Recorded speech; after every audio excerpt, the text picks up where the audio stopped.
Olá, meus amigos do canal Cidadão Celestial, tudo bem com vocês? Sejam bem-vindos mais uma vez ao nosso canal. É uma grande honra recebê-los aqui para nós darmos continuidade à nossa série de estudos do livro do Apocalipse. Você sabe, nós aqui no nosso canal estamos estudando toda semana, parando um tempo para estudar e recapitular os 22 capítulos do livro do Apocalipse. No estudo de hoje, nós estudaremos o capítulo de número 11, falando ali a respeito das duas testemunhas mártires. O estudo de hoje está imperdível, muito interessante.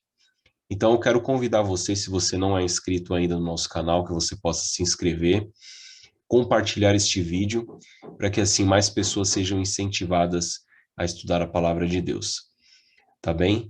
Então, bora para mais um estudo, que Deus possa nos abençoar e que o Espírito Santo esteja nos conduzindo mais uma vez.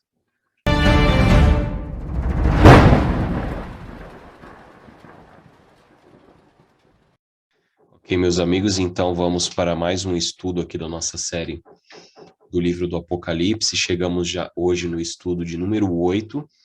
Na semana passada nós estudamos a respeito de João e o livrinho na mão de um anjo.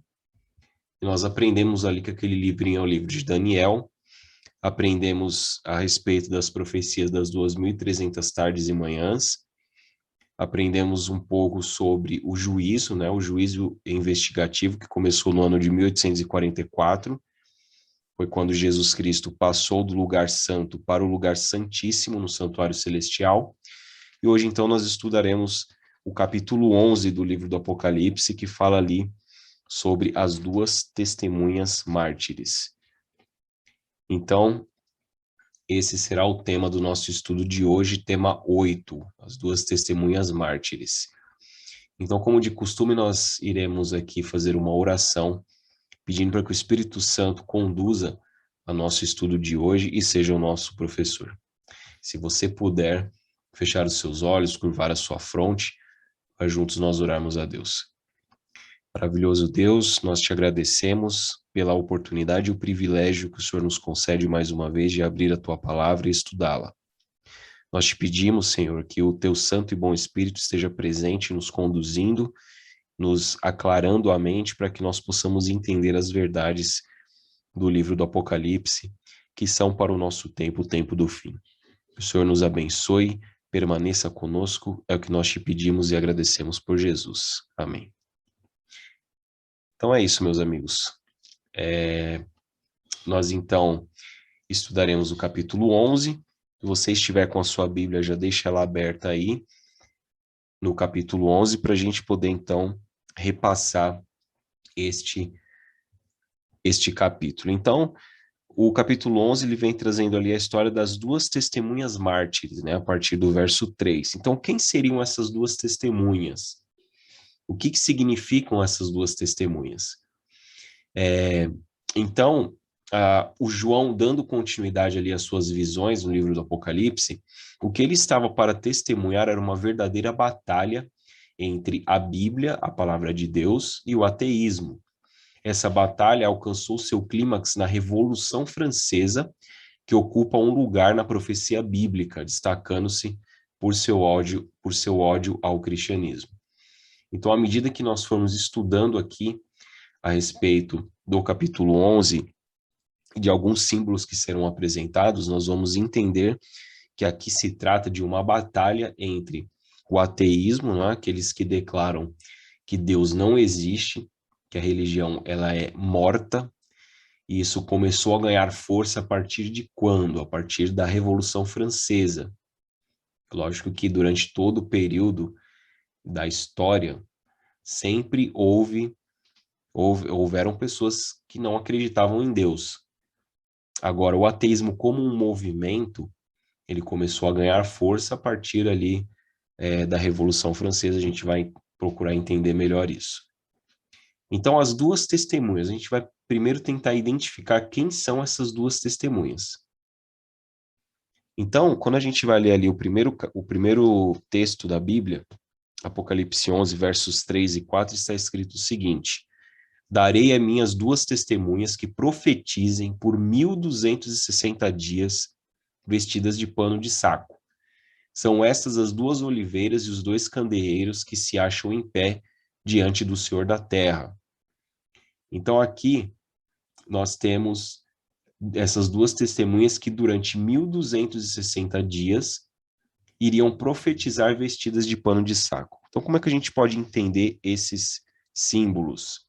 Primeiro que nós já entendemos aqui, já falamos de forma repetida, e falaremos mais uma vez agora, quando a Bíblia ela fala em dias, né, um princípio que nós convertemos em ano, conforme está escrito lá em Números 14:34, e Ezequiel 4, versos 6 e 7, também fala a respeito disso.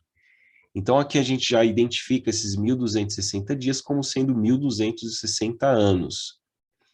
Então essas duas testemunhas elas iriam profetizar durante um período de 1260 anos, vestidas de pano de saco.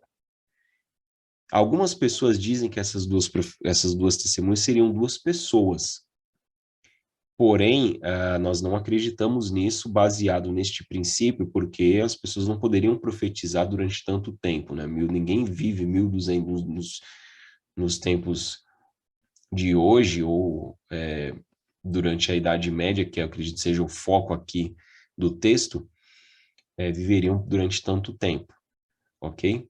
Então, outras coisas importantes que nos ajudam a entender quem seriam essas duas testemunhas, o texto está dizendo que elas são as duas oliveiras e os dois candeeiros que se acham em pé diante do Senhor da terra. Então, nós entendemos essas duas testemunhas como sendo a Bíblia Sagrada. É isso mesmo. O livro que você tem, se você tiver aí com a sua Bíblia, mas a Bíblia Sagrada, o Antigo e o Novo Testamento, é que são as duas testemunhas. Ok? Quando o texto diz são as duas oliveiras e os dois candeeiros, são símbolos utilizados para a palavra de Deus. A gente vai lá para o Salmo 119, está escrito que a Bíblia ela é luz, né, é luz para o nosso caminho. Isso está escrito lá no livro de Salmo, no capítulo 119, no verso 105. O texto diz o seguinte: lâmpada para os meus pés é a tua palavra e luz para os meus caminhos. Então, o candeeiro, a luz, né, que simboliza, então, a palavra de Deus. Ok? Então, nós identificamos essas duas testemunhas como sendo o Antigo e o Novo Testamento. O próprio Jesus Cristo, ele diz que nós devemos examinar as Escrituras, porque são elas que testificam dele. Ou seja, as testemunhas, a Bíblia Sagrada, o Antigo e o Novo Testamento, estão constantemente testificando do Senhor Jesus Cristo, da sua obra salvífica pela humanidade. E Jesus nos exorta, então, para que nós examinemos a Bíblia, que estudemos a palavra de Deus, porque são elas que testificam do Senhor Jesus Cristo, ok? Então aqui nós identificamos a Bíblia, o Antigo e o Novo Testamento, quando sendo as duas testemunhas que profetizariam durante 1260 anos vestidas de pano de saco. O que significa isso? Né? O que significa esse profetizar durante 1260 anos vestidos de pano de saco? Veja, nós já falamos aqui de forma breve e iremos falar com mais detalhes a partir do capítulo 13, a respeito de nós identificamos na história, utilizando o método historicista de interpretação profética, de que os 1260 anos, eles encontram-se do ano de 538 até o ano de 1798, período esse conhecido na história como os 1260 anos de supremacia papal, ou seja, o Papa como sendo o cabeça da Igreja Romana, como sendo o líder espiritual da Igreja. Durante esse período, ele não era só o líder espiritual, mas também o líder político. Então, ele se revestiu de poder eclesiástico e político. Em outras palavras, ele mandava e desmandava como digamos assim, como um líder máximo, supremo né, no centro do mundo ali, que era a Europa, né, na antiga Idade Média. Então, durante esse período, foi um período em que as pessoas se afastaram da palavra de Deus, em que a Bíblia ela foi tirada do povo. Muitas falsas doutrinas começaram a adentrar ao cristianismo de uma maneira mais forte. E por isso, então, é que o texto está dizendo que as duas testemunhas profetizariam vestidas de pano de saco. Pano de saco na Bíblia, principalmente no Antigo Testamento, a gente vê que sempre que aparece essa expressão, tem a ver com pessoas que estão passando por um período de luto, por um período de tristeza, por um período de amargura. Veja que quando você lê o livro de Jonas, por exemplo, você vê que Jonas ele pregou ali na cidade de Nínive para os ninivitas, e quando os ninivitas, e principalmente o rei, né? Quando o rei ali da cidade, daquela nação, ele se confrontou com a mensagem de Jonas, ele ficou triste por conta dos seus pecados e por conta dos pecados da nação, e o que ele fez então?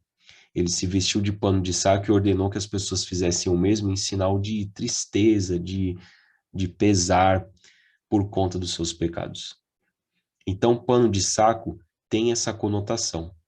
Então, quando o texto ele diz que as duas testemunhas elas profetizariam vestidas de pano de saco, significa que elas estariam ali suprimidas. Tem esse significado. E foi exatamente isso que aconteceu durante esse período. As pessoas deixaram de lado a palavra de Deus, não quiseram, né, não quiseram saber, mas a própria igreja dominante da época, a igreja romana, tirou a Bíblia das pessoas e começou então a pregar e a difundir doutrinas, dogmas estranhos à palavra de Deus, como a imortalidade da alma, por exemplo, a questão da justificação pela fé, né, quando nós aceitamos o sacrifício de Jesus Cristo pela fé, a sua graça nos salva, nós somos redimidos através do sangue de Jesus, isso praticamente foi abandonado. E as pessoas passaram, então, a adotar um sistema de indulgências, ou seja, praticamente você pagava pela sua salvação, pelo perdão de pecados. Então, tudo isso porque as pessoas estavam afastadas da palavra de Deus. Então, você veja que Deus, em todos os períodos da história, Deus sempre teve um povo, ainda que pequeno, mas sempre teve um povo que foi fiel à verdade. Durante o período da Idade Média, durante o período dos 1260 anos de supremacia papal, este povo, os valdenses, que viviam ali nos montes da Itália, nos montes franceses, da Suíça, este pequeno grupo, eles se mantiveram fiéis à palavra de Deus. E eles pregavam, ainda que escondidos e sob a condição ali de até morrer, de perder a vida, eles procuravam pregar a verdade. E eles foram duramente perseguidos pelo Papa, pelo papado, pela Igreja Romana. Muitos deles morreram e eles praticamente foram extintos ali na Idade Média. Eles viviam fugidos ali nas cavernas, enfim, mas eles tentavam de todo custo manter a palavra de Deus, a chama da verdade acesa e espalhar para as pessoas. Não é? E por isso, então, ali nas escolas valdenses, eles procuravam ensinar a palavra de Deus para as pessoas, né? A verdade pura do evangelho. Porém, faziam isso de uma forma assim escondida, praticamente em segredo, porque se fossem descobertos ali aquelas doutrinas estranhas sendo pregadas, eles certamente morreriam, ou eles renunciariam àquilo que estavam pregando e aquilo que eles aceitavam como fé, ou eles poderiam morrer. E foi o que aconteceu com muitos deles, né? Então veja que, continuando aqui no estudo do texto de Apocalipse 11, no verso 6, está escrito o seguinte: as duas testemunhas, a Bíblia diz, elas têm autoridade para fechar o céu, para que não chova durante os dias em que profetizarem. Tem autoridade também sobre as águas para convertê-las em sangue, bem como para ferir a terra com toda sorte de flagelos, tantas vezes quantas quiserem. Quando tiverem, então, concluído o testemunho que devem dar à besta, que surge do abismo, né? Ou melhor lendo, quando tiverem, então, concluído o testemunho que devem dar, a besta que surge do abismo pelejará contra elas e as vencerá, e matará, e o seu cadáver ficará estirado na praça da grande cidade, que espiritualmente se chama Sodoma e Egito, onde também o seu Senhor foi crucificado. Então, nós temos aqui alguns elementos para que a gente possa interpretar e entender. Por exemplo, quando a Bíblia diz que a própria Bíblia, né, ela tem autoridade, a palavra de Deus, ela tem autoridade para fechar o céu, para que não chova durante os dias em que profetizarem, isso nos lembra do episódio de Elias, no Antigo Testamento, quando ele profetizou e durante 3 anos e meio não choveu.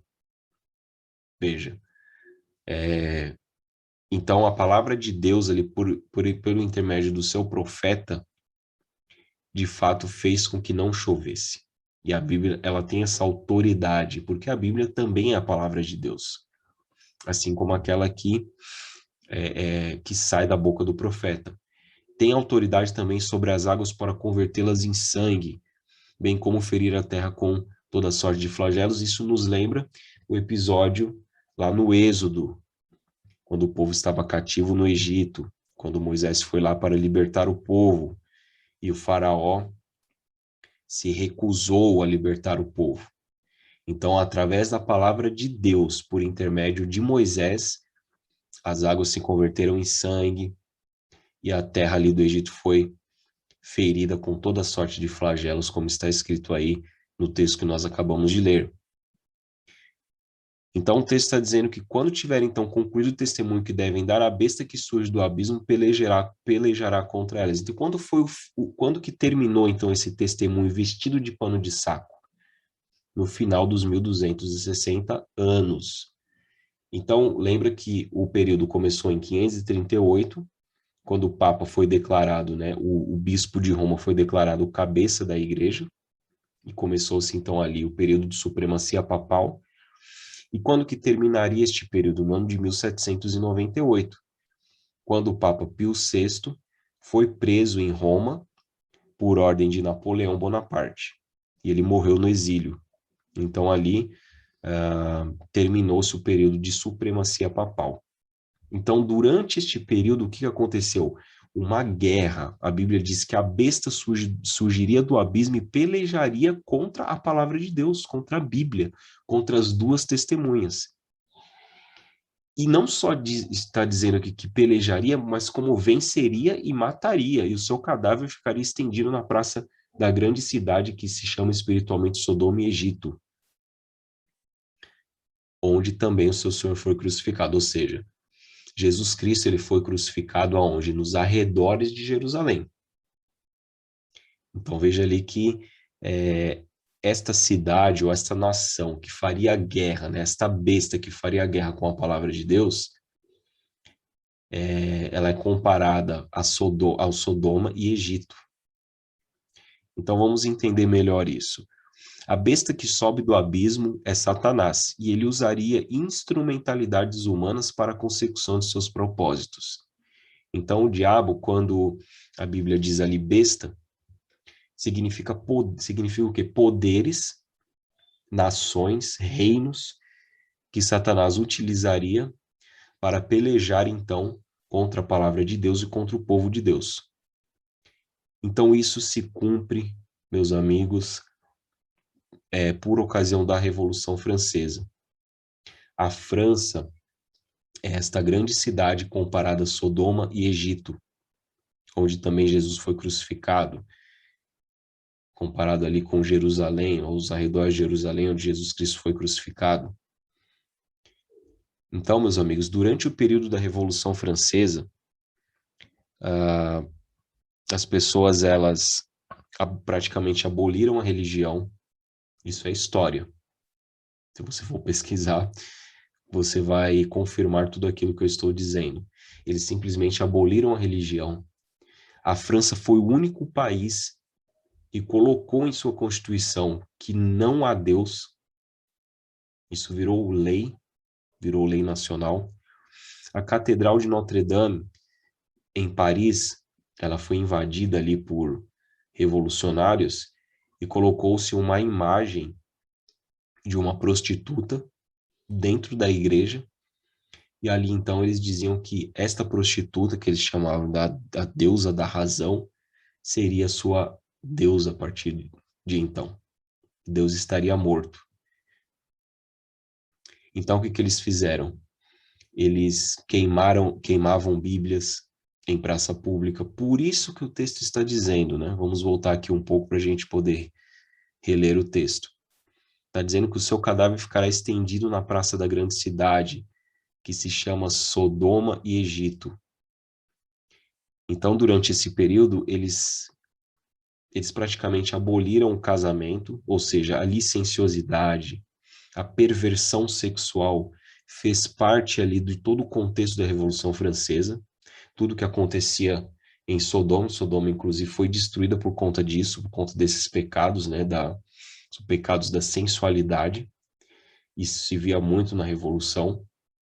Ou seja, qual que era a ideia deles? Era tirar a palavra de Deus. Agora a Bíblia, que é a grande norma do ser humano, é aquilo que, digamos, a palavra de Deus é que nos coloca um freio nos nossos instintos pecaminosos.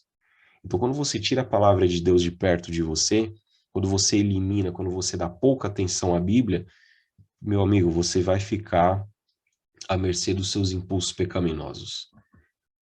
E aí só Deus sabe, né, toda sorte de desgraça e de perversão que acontece na vida do ser humano. E isso se verificou com uma grande exatidão profética acontecendo na França durante o período da Revolução Francesa. E aqui se compara também ao Egito. Por que o Egito?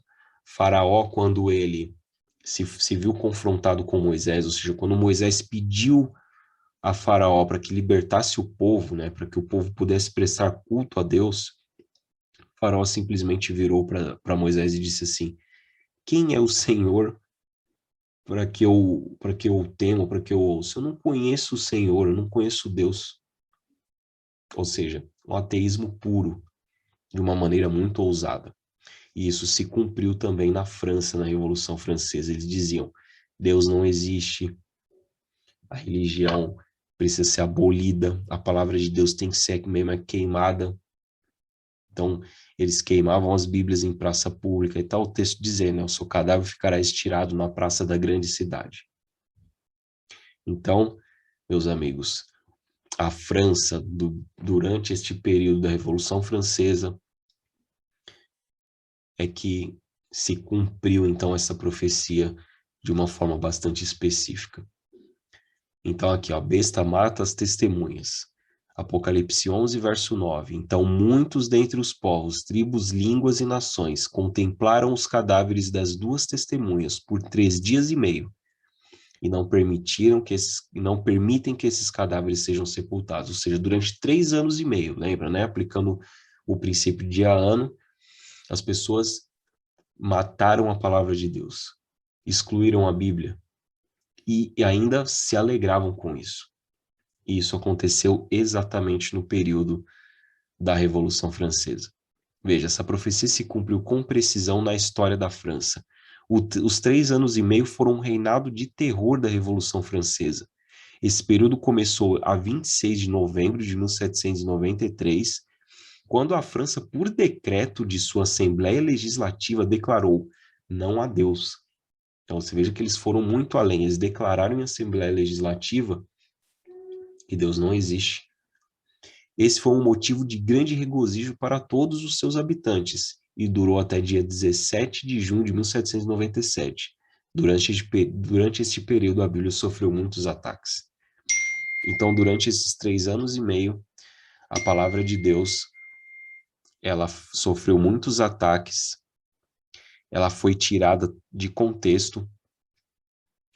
A França, então, declarou não a Deus na sua Assembleia Legislativa, e as pessoas ficaram felizes com isso. As pessoas se alegravam. Por isso que o texto está dizendo, né, que as pessoas, elas, muitos dentre os povos, tribos, línguas e nações contemplaram os cadáveres das duas testemunhas e, e eles se alegraram com isso.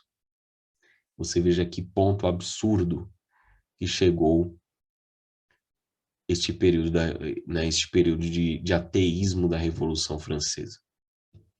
Então, aqui nós temos mais alguns detalhes com relação a esse período, né, de 3 anos e meio, em que a França declarou verdadeira guerra à palavra de Deus. Olha só, os exemplares da Bíblia existentes no país foram queimados e ela foi abolida na França, foi considerada morta, ou seja, aboliram a Bíblia. Todas as igrejas foram fechadas e proibiu-se a adoração de Deus por decreto da Assembleia, que era o corpo legislativo da França. Decidiram que a semana seria de 10 dias, ou seja, o que eles fizeram? Eles aboliram a semana normal que nós temos de 7 dias e instauraram uma semana de 10 dias. O dia de descanso foi abandonado e em seu lugar se consagrava um dia em cada 10 para orgia e blasfêmia. Exatamente os elementos encontrados em Sodoma e no Egito. Negou-se abertamente a existência de Deus. Uma mulher imoral foi nomeada a deusa da razão, e as pessoas deviam adorá-la. E ficou proibido todo tipo de culto religioso. Então, no verso 11, ali no capítulo 11, verso 11, está escrito o seguinte: depois dos 3 dias e meio, um espírito de vida vindo da parte de Deus neles penetrou, e eles se ergueram sobre os pés. E àqueles que os viram sobreveio grande medo. E as duas testemunhas ouviram grande voz do céu dizendo-lhes: subi para aqui. E subiram ao céu numa nuvem, e os seus inimigos as contemplaram.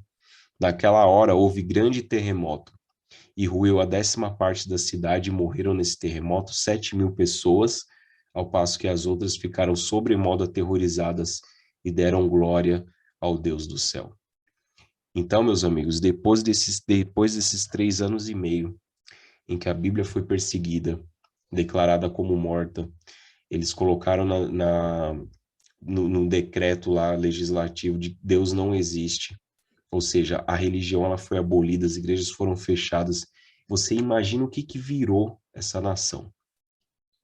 Aboliram a semana de 7 dias e colocaram no lugar uma semana de 10 dias, ou seja, as pessoas, chegou uma hora que não estavam aguentando mais, porque nós fomos feitos, né, o nosso corpo já está acostumado com esse ciclo de 7 dias e um dia de descanso. Então, tudo isso foi abolido, né? Nada que fizesse menção à palavra de Deus, e a semana de 7 dias, ela faz menção justamente à semana da criação, lá no livro de Gênesis. Por isso que eles aboliam, eles não queriam nenhuma relação absolutamente com Deus, com a palavra de Deus, com a Bíblia. Só que depois deste período, houve praticamente uma anarquia naquela nação. E eles, então, passados os 3 anos e meio, eles deram um voto de tolerância à palavra de Deus. E a partir daí, surgiram as sociedades bíblicas, né? Sociedade Bíblica Britânica surgiu ali em 1804, e a Sociedade Bíblica Americana em 1816. E aí, então, a partir desse período, a Bíblia ela começou a ser grandemente difundida. E hoje em dia, nós temos Bíblias aí aos montes, né? Louvado seja Deus por isso. Então, você veja que o texto, lá em Apocalipse, no capítulo 11, no verso 11, ele se cumpriu perfeitamente. Porque a Bíblia diz, né, que depois de 3 dias e meio, um espírito de vida vindo da parte de Deus penetrou nas duas testemunhas e elas se ergueram sobre os seus pés. Então, meus amigos, Deus preservou miraculosamente a sua palavra. O diabo tentou destruir a Bíblia, tentou acabar com a palavra de Deus, mas não conseguiu. E nem vai conseguir. Muitas pessoas, como os valdenses que nós estudamos aqui, eles deram a vida pela Bíblia, pela palavra de Deus. E outras pessoas também preferiram morrer do que negar a Bíblia, do que negar a palavra de Deus. E hoje, se nós estamos aqui hoje estudando, lógico que, em primeira instância, é porque Deus, pelo seu poder, preservou a sua palavra para que nós pudéssemos ter acesso a ela hoje. E graças à Bíblia, à medida que nós vamos estudando a palavra de Deus, nós somos transformados. Nós conhecemos a respeito do grande sacrifício de Jesus Cristo por cada um de nós, ao morrer na cruz, por mim e por você. Então, que Deus, Ele possa continuar nos abençoando e nos dando oportunidade para que nós estudemos cada vez mais a palavra de Deus. Que a gente possa aproveitar a liberdade que nós ainda temos. Possamos aproveitar a oportunidade que nós temos de que essas pessoas deram a sua vida para preservar a palavra de Deus e para que nós pudéssemos ter acesso hoje à Bíblia. Então, que isso seja valorizado de nossa parte. Nós possamos dedicar tempo ao estudo da palavra, que possamos buscar cada vez mais o poder do Espírito Santo, para que a gente possa, então, ser conduzidos à verdade e conduzir outros à verdade também. Sabe, meus amigos, o tempo do fim, ele já chegou.